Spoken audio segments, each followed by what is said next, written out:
बड़ा भीड़ गरम हो गया।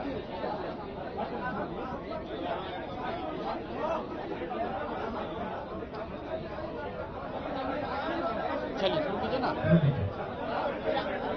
आप शांत हो जाए, अपने लोगों से भाई शांत हो जाइए। जी भाई लगन जी थोड़ा सा लगन भाई थोड़ा सा अरे मंडल जी आप सभी का रामबली जी भाई आप सभी का स्वागत है आज के प्रेस कॉन्फ्रेंस में। जितने भी हमारे प्रिंट मीडिया के, इलेक्ट्रॉनिक मीडिया के और सोशल मीडिया के साथी आए हैं, सबका स्वागत है। हमारे मुख्य डेस्क पर हमारे दल के प्रदेश अध्यक्ष श्री मनोज भारती जी हैं। उनके बगल में विश्वविख्यात गणितज्ञ और हमारे दल के उम्मीदवार श्री केसी सिन्हा जी हैं। उनके बगल में पार्टी के संगठन के महासचिव सुभाष सिंह कुशवाहा जी हैं। हमारे बीच में हमारे पार्टी के सूत्रधार प्रशांत किशोर जी हैं। उनके बगल में देश के विख्यात कानूनविद वाई गिरी साहब हैं। उनके बगल में पूर्व एमएलसी और पार्टी के उम्मीदवार श्री रामबली सिंह चलवंती जी हैं। पार्टी के एमएलसी आफाक साहब हैं, ललन जी हैं, श्री मंडल जी हैं और कई महत्वपूर्ण लीडर हैं। हम प्रशांत जी को दें उसके पहले मैं आपको बताना चाहता हूं कि आज के प्रेस कॉन्फ्रेंस के संबंध में पूरे देश और दुनिया का नजर प्रशांत जी की ओर है। आपके भी मन में कई सवाल होगा। सवाल यह भी होगा कि आपने कहा था 25 सीट आएगा तो राजनीति छोड़ देंगे। आपके मन में यह भी होगा कि प्रशांत किशोर जी ने कहा था जब तक बिहार को बदहाली और गरीबी से नहीं निकालेंगे तब तक चैन का सांस नहीं लेंगे और बिहार को छोड़ के नहीं जाएंगे। ये सारा आपके मन में प्रश्न होगा। मैं आपसे कहना चाहता हूं, जनसुराज पार्टी ने ईमानदारी से, शुद्धता से और तन्मयता से बिहार के लोगों के लिए जो संकल्प लिया था उसमें हमने बहुत कामयाबी भी प्राप्त की। जो बिहार की राजनीति सिर्फ जाति धर्म पर, मंदिर मस्जिद पर होता था, उस राजनीति को एक व्यक्ति जो 2 साल तक पैदल चला और 1 साल तक गांव-गांव जाकर लोगों को जगाने का काम किया, उनके बच्चों के भविष्य के बारे में बात की, उसके शिक्षा के बारे में बात की। और यही कारण था जब चुनाव जीतने के बाद जब भारतीय जनता पार्टी के ऑफिस में प्रधानमंत्री जी को भी उन मुद्दों पर ही चर्चा करना पड़ा। भले ही उसके बाद वो कट्टा की बात करे, लेकिन उनको भी जो रोजी रोजगार, शिक्षा, लोगों का पढ़ाई, पलायन, इन्हीं चीज पर घूमते रहा।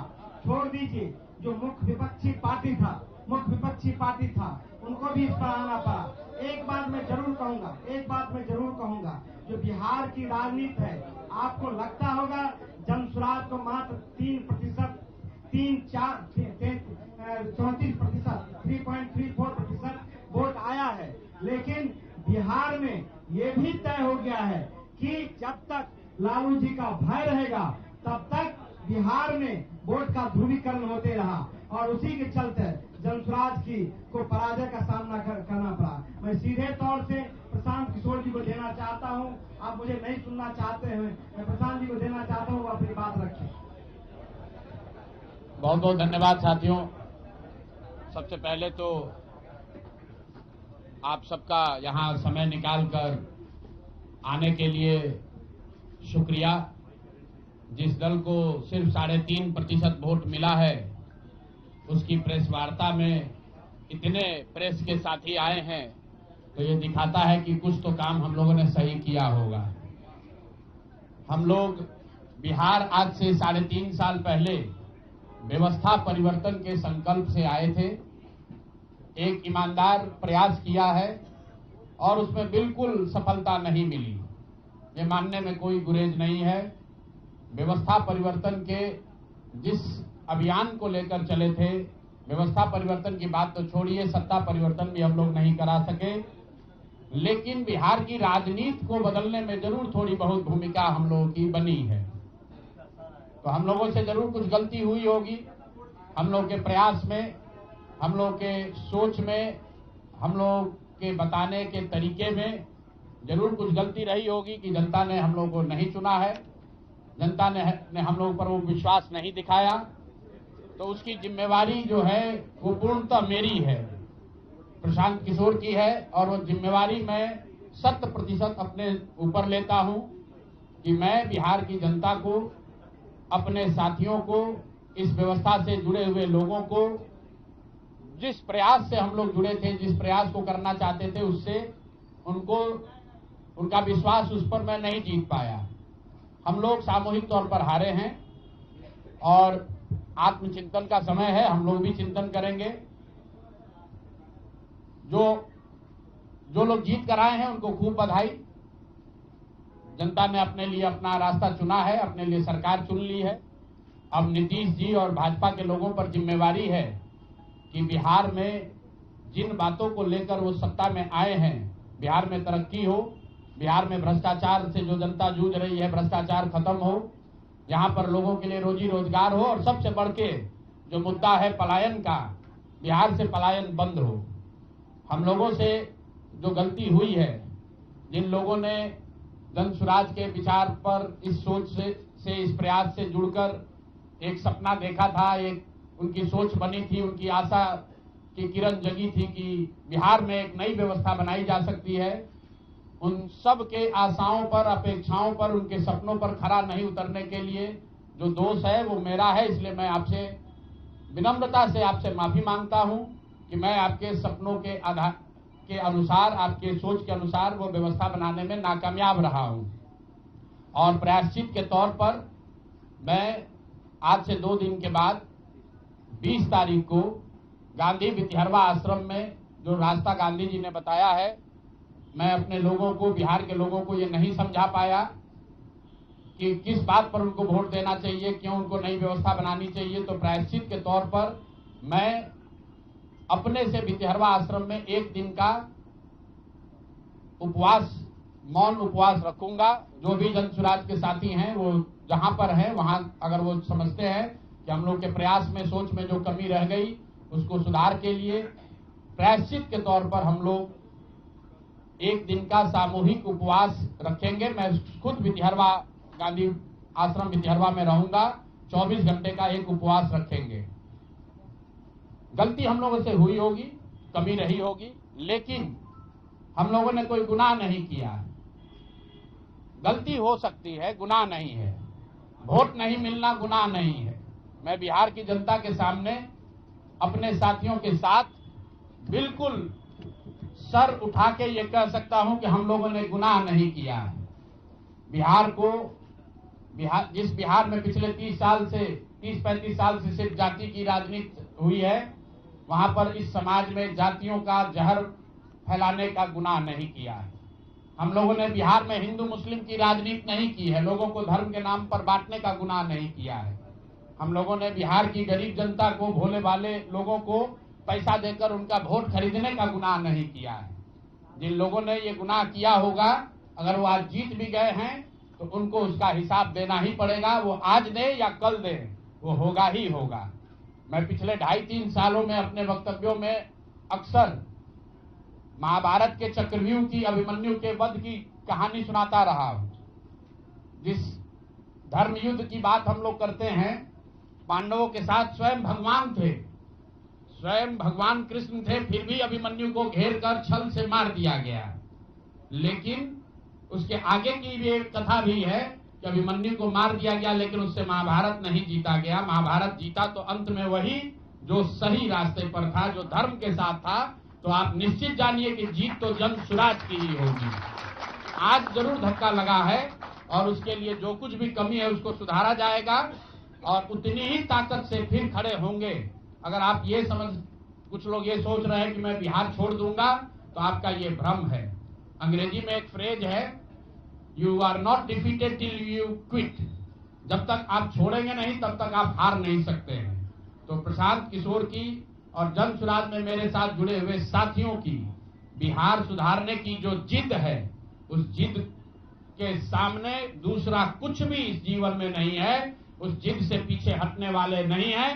पूरी ताकत से, पूरी ईमानदारी से लोग कह रहे हैं कि मैंने 3-3.5 साल में बहुत मेहनत किया है, तो जितनी मेहनत करते हुए आपने मुझे 3 साल में देखा है, उससे दुगनी मेहनत करेंगे और पूरी ताकत से लगेंगे। पीछे हटने का सवाल नहीं है। जब तक बिहार को सुधारने के अपने संकल्प को पूरा न कर लें, तब तक पीछे हटने का कोई सवाल ही नहीं है। अब चुनाव के परिणामों को लेकर जो बात है, उस पर बहुत विवेचना हो रही है। आपने भी कहा, बड़े बड़े विशेषज्ञ आकलन कर रहे हैं। कोई बता रहा है कि पैसे से जीत लिया गया, कोई बता रहा है कि लालू जी के डर से ध्रुवीकरण हुआ इसलिए जीता गया, कुछ लोग बता रहे हैं कि जातियों की बात अभी पूरी तरह खत्म नहीं हुई। मैं यहां चुनाव के विश्लेषण के लिए नहीं बैठा हूं, लेकिन एक बात तो बिल्कुल स्पष्ट है कि पहली बार स्वतंत्र भारत के इतिहास में और खासकर बिहार में पहली बार ऐसा हुआ है कि कोई चुनाव जिसमें सरकार ने करीब करीब 40,000 करोड़ रुपया जनता के पैसे को खर्च करने का वादा किया है। और मुझे लगता है कि वही एक कारण है जिसकी वजह से एनडीए को इतना बड़ा बहुमत मिला है। मैं सिर्फ आपके ध्यान में लाना चाहता हूं कि 10,000 रुपए की बड़ी चर्चा हो रही है। लोग बता रहे हैं कि 10,000 पर लोगों ने वोट बेच दिया। बिल्कुल नहीं है, ये बात सही नहीं है। मेरा आज भी ये यकीन है कि 10,000 रुपए के लिए बिहार के लोग अपना वोट, अपना बच्चों का भविष्य नहीं बेचेंगे। अगर 10,000 रुपए को आप जोड़िएगा तो प्रतिदिन 5.5 रुपया हुआ। 5.5 रुपए में कौन अपना वोट बेचेगा? लोगों ने 10,000 रुपए के लिए सिर्फ वोट नहीं बेचा है। आपको देखने, जानने, समझने की जरूरत है। और इस पर यह बहस भी हो रहा है। सत्ता में जो लोग आए हैं वो कह रहे हैं भैया हम तो सरकारी योजना चला रहे थे। जो विपक्ष में है वो कह रहा है हम योजना नहीं चला रहे थे, आप पैसा देके वोट खरीद रहे थे। इसका कोई अंत नहीं है, इस बहस का कोई अंत नहीं है। चुनाव आयोग पर लोग टीका टिप्पणी कर रहे हैं, वो चुनाव आयोग का विषय है। बिहार के बेटा होने के नाते, बिहार के नागरिक होने के नाते मेरा बस एक ही प्रश्न है। हर विधानसभा क्षेत्र में 60 से 62,000 लोगों को कम से कम 10,000 रुपया सीधे तौर पर सरकार ने दिया है। सिर्फ 10,000 रुपया नहीं दिया, ये कहा कि आपको स्वरोजगार के लिए 2 लाख रुपया दिया जाएगा और उसकी पहली किस्त के तौर पर, बयाना के तौर पर 10,000 रुपया उसको दिया गया। और पूरा सरकारी तंत्र लगाया गया लोगों को ये बताने के लिए कि अगर आप एनडीए को वोट देते हैं तो आपको 10,000 रुपए के साथ साथ आने वाले 6 महीनों में 2 लाख रुपए तक की सहायता मिलेगी। इसको करने के लिए पूरा सरकारी तंत्र लगा। जीविका की दीदियों को बैठाया गया। जितने यहाँ पर आशा आंगनवाड़ी सेविकाएं हैं उनकी सैलरी, उनका मानदेय बढ़ाकर उनको जोड़ा गया। लोग कह रहे हैं भैया काडर कहाँ है? मेरे भाई 2 लाख लोगों को, आप ध्यान रखिए, सिर्फ 10,000 रुपए लोगों को नहीं दिया गया है। हर विधानसभा में, मैं बहुत जिम्मेवारी से जो सरकारी आंकड़ा है वही बता रहा हूं, हर विधानसभा में 60 से 62,000 महिलाओं को 10-10,000 रुपया दिया गया है।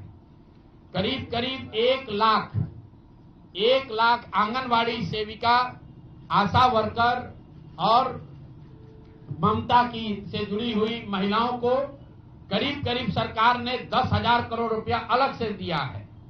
इसके साथ ही विकास मित्र और टोला सेवकों को 25,000 रुपया एक बार में, और जो लोग प्रवासी मजदूर बाहर से आए उनको 5,000 रुपया दिया गया है कपड़ा के नाम पर। तो कुल मिलाकर 29,000 करोड़ रुपया, करीब करीब 29,000 करोड़ रुपया बांटा गया है। 40,000 करोड़ रुपए की योजनाओं की घोषणा की गई है। अब हम यहाँ इसलिए नहीं बैठे हैं ये कहने के लिए कि इसी वजह से हम लोग चुनाव हार गए। मेरा अब सीधा सरकार से एक आग्रह है कि आपने 2 लाख रुपए देने का वादा किया है, जनता ने आपको मत दे दिया, अब आप सत्ता में बैठे हैं, तो कृपा करके जो 1.5 लाख महिलाएं, 1.5 करोड़ महिलाएं हैं जिनको आपने 10,000 रुपया दिया है, उन सभी महिलाओं को अगले 6 महीने में 2 लाख रुपए तक देने की व्यवस्था कीजिए। क्योंकि अगर वो हो जाएगा तो बिहार से बेरोजगारी दूर हो जाएगी, बिहार से पलायन बंद हो जाएगा। और अगर आपने ये नहीं किया तो ये बिल्कुल स्पष्ट हो जाएगा कि आपने ये 10,000 रुपया किसी योजना के तहत नहीं दिया था, सिर्फ और सिर्फ वोट खरीदने के लिए दिया था। तो वोट खरीदने के लिए पैसा दिया गया है कि किसी योजना के तहत पैसा दिया गया है, सरकारी योजना के तहत, इसका प्रमाण इस बात पर है कि आने वाले 6 महीने में सरकार ने स्वरोजगार के नाम पर जो पैसा जारी किया है, उस क्षेत्र में और पैसा और मदद जारी की जाती है या नहीं की जाती है। हम लोग एक भी विधायक न जीते कोई बात नहीं, जन सुराज, और कई लोगों का सवाल है नीतीश कुमार को 25 सीट आने की बात है, तो मैं आपके सामने घोषणा कर रहा हूं कि जो 25 सीट हमने बात कही थी उस पर बिल्कुल कायम है। अगर नीतीश कुमार ने, उनकी सरकार ने ये वोट खरीदा नहीं है, इनको 2-2 लाख रुपए दे दे, मैं बिल्कुल राजनीति से संन्यास ले लूंगा, उसमें कहीं कोई दिक्कत नहीं है, कहीं कोई दिक्कत नहीं। बिहार के 1.5 करोड़ लोगों को 2-2 लाख रुपया नीतीश कुमार दिलवा दे, मैं मान लूंगा कि हमारे आकलन में गलती थी, हमारी गलती थी। और हमारे आकलन की बात छोड़िए, अगर बिहार से बेरोजगारी दूर हो जाए, पलायन बंद हो जाए, 1.5 करोड़ परिवार, टोटल 2.5 करोड़ परिवार में अगर 1.5 करोड़ परिवार की गरीबी दूर हो जाए, तो प्रशांत किशोर को विधायक बनने की, राजनीति करने की कोई जरूरत नहीं है, हम दूसरा काम कर सकते हैं। तो आपका अगर ये सवाल है कि 25 सीट की बात है, बिल्कुल 25 सीट से ज्यादा नीतीश कुमार को ना आना चाहिए था, ना आता। एक ही फैक्टर है, ये पैसा बांटकर जो वोट आपने खरीदा है, खरीदने का आप पर इल्जाम है। तो इसको आप इतने 20 साल से आप मुख्यमंत्री हैं, तो आप इस इल्जाम को धो दीजिए।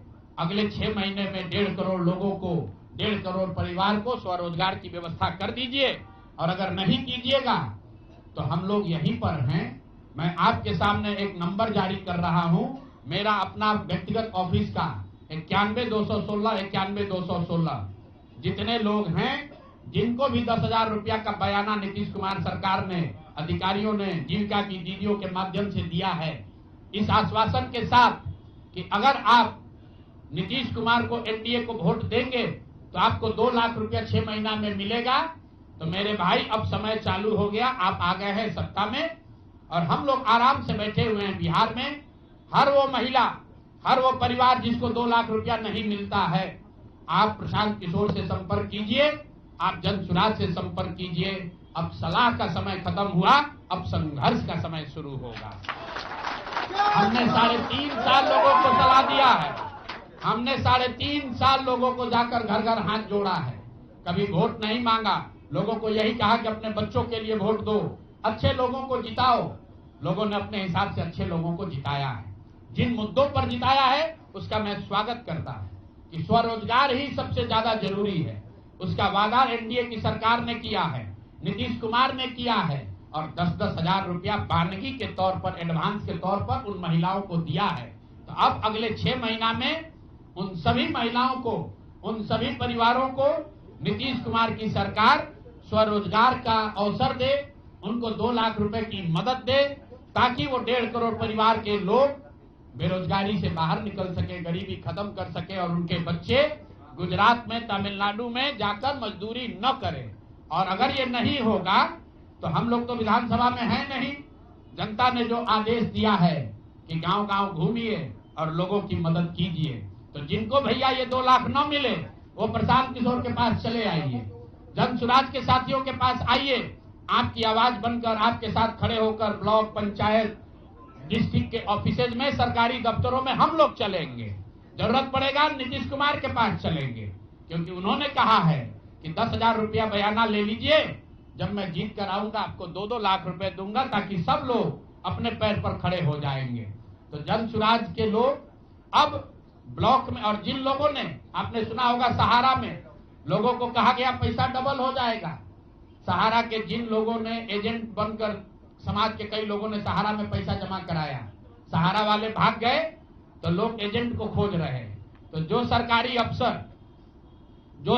अफसर नेतागिरी कर जिन लोगों ने किया है, सरकार की ओर से आश्वासन दिया है कि हम लोग आपको रोजगार देंगे, 2 लाख रुपया देंगे, जिन जीविका की दीदियों ने एक महिला को जाकर समझाया है, बूथ पर बैठकर वोट दिलवाया है, सिंबल सिखाया है, क्रमांक संख्या बताया है, वो जीविका की दीदियों की जिम्मेवारी है कि जिनको आपने ये काम कराया है, जिनके बच्चों का भविष्य आपने 10,000 रुपया में आपने सौदा कराया है, उनको पैसा मिले। और अगर वो 2 लाख रुपया नहीं मिलेगा तो 6 महीने का समय है। 6 महीने के बाद हर वो व्यक्ति जिसको पैसा नहीं मिले उसके लिए जन सुराज का, प्रशांत किशोर का दरवाजा खुला हुआ है। आप आइए, हम लोग आपकी आवाज बनेंगे, आपके साथ खड़े होंगे। हम लोग विधायक सांसद नहीं है, लेकिन समाज में हमारी ताकत जो आवाज है, आपके आशीर्वाद से वो आवाज आपके साथ जोड़ेंगे और हर हालत में आपको ये 2 लाख रुपया मिले, इसकी लड़ाई को जारी रखेंगे। दूसरी बात जो कह के मैं खत्म करूंगा, चुनाव से पहले सरकार के भ्रष्टाचार को लेकर, भ्रष्टाचारी मंत्रियों को लेकर इसी जगह पर हम लोगों ने कई प्रेस कॉन्फ्रेंस किए हैं। नीतीश कुमार को कभी व्यक्तिगत तौर पर बेईमान नहीं बताया गया है, भ्रष्ट नहीं बताया गया है, लेकिन हम लोगों का ये मानना था कि नीतीश जी का स्वास्थ्य अच्छा नहीं है, अगल बगल के लोग लूट रहे हैं, चला रहे हैं। अभी परिणाम आए हैं, नीतीश जी को देखकर लग रहा है कि नीतीश जी बिल्कुल स्वस्थ दिख रहे हैं। तो अब मेरी उनसे अपेक्षा है कि 2 दिन के बाद अभी मंत्रिमंडल बनने वाला है। कल प्रधानमंत्री जी ने भी कहा है कि बहुत बड़ी जिम्मेवारी है, हम लोग इलेक्शन मोड में नहीं, इमोशनल मोड में हैं। तो उसी इमोशनल मोड में मेरी आपसे अपेक्षा है कि भारतीय जनता पार्टी की लीडरशिप और नीतीश कुमार एक ऐसा स्वच्छ मंत्रिमंडल बनाएं जिसमें कोई दागी मंत्री न हो, कोई भ्रष्टाचारी न हो। जनता ने आपको सरकार बनाने का मैंडेट दिया है, भ्रष्टाचार करने का, भ्रष्टाचारियों को सरकार में शामिल करने का मैंडेट नहीं दिया है, भ्रष्टाचार करने का मैंडेट नहीं दिया है, लूटने का मैंडेट नहीं दिया है। तो मैंडेट, बिल्कुल मैंडेट का सम्मान है। जनता लोकतंत्र है, जनता मालिक है, जनता ने जिनको सत्ता में बैठाया है वो सत्ता में बैठे, लेकिन सत्ता में बैठकर लूटने का मैंडेट जनता ने नहीं दिया है। तो मेरी अपेक्षा है कि नीतीश जी, माननीय प्रधानमंत्री मोदी जी, अमित शाह जी, जिन्होंने बिहार की जनता को ये बताया है कि हम आपका विकास करेंगे, आपके बच्चे अब गुजरात नहीं जाएंगे मजदूरी करने, तो भाई अब आपकी जिम्मेवारी है ऐसा मंत्रिमंडल बनाइए ताकि बिहार के लोगों का पलायन बंद हो, यहाँ से बेरोजगारी खत्म हो और जो पिछले 5 साल से लोग भ्रष्टाचार से जूझ रहे हैं वो आगे भ्रष्टाचार न हो। मेरी बात यहाँ खत्म हुई। अब आपके जो सवाल हैं वो आप सवाल कर सकते हैं। बहुत बहुत धन्यवाद।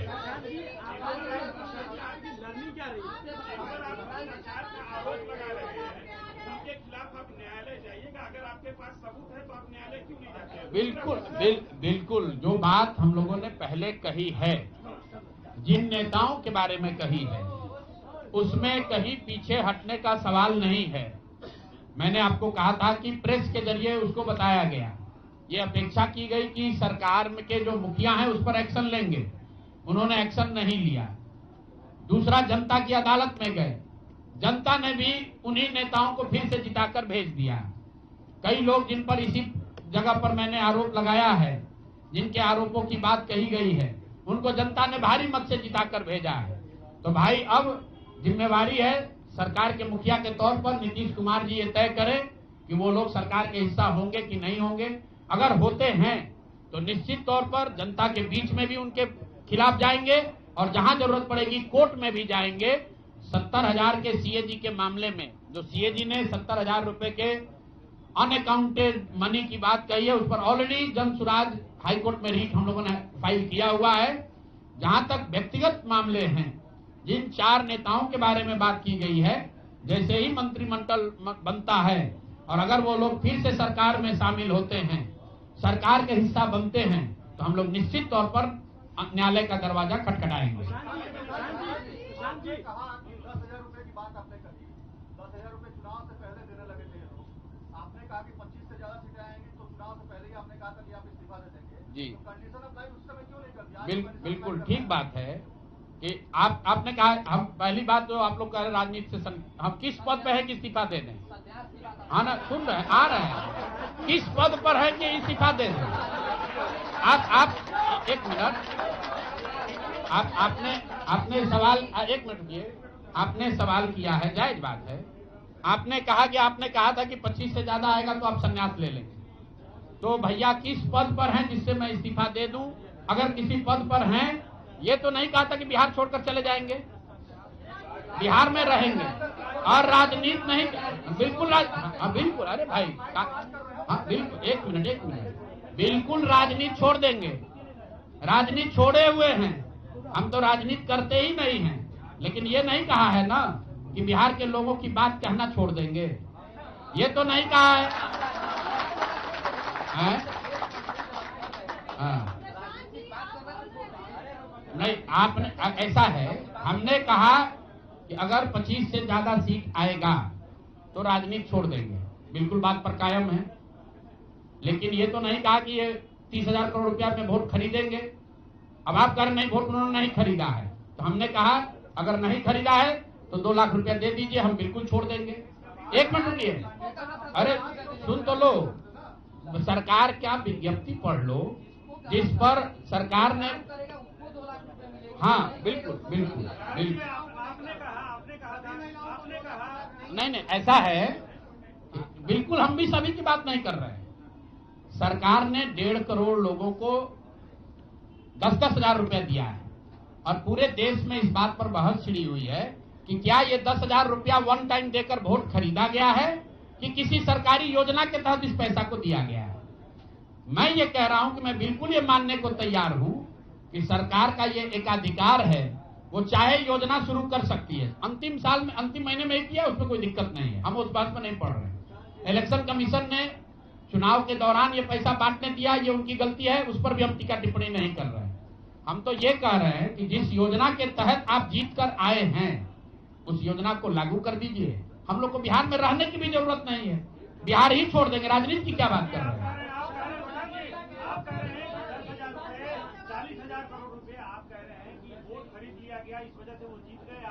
ना हम नहीं हारे, हम हार नहीं, हम तो रेस में ही नहीं है, हम तो रेस में ही नहीं है। हम आपको ये बता रहे हैं कि जो बात नीतीश कुमार के जीतने की है, जीत और हार के बीच में एक ही बात है कि क्या नीतीश कुमार जी ने, उनकी सरकार ने ये हर विधानसभा में 60,000 वोट 10,000 रुपया देकर खरीदा है कि नहीं खरीदा है, इस पर बात है। और मैं ये कह, 1 मिनट रुकिए, चुनाव से पहले ही कहा है और चुनाव के पहले ही की बात हो रही है।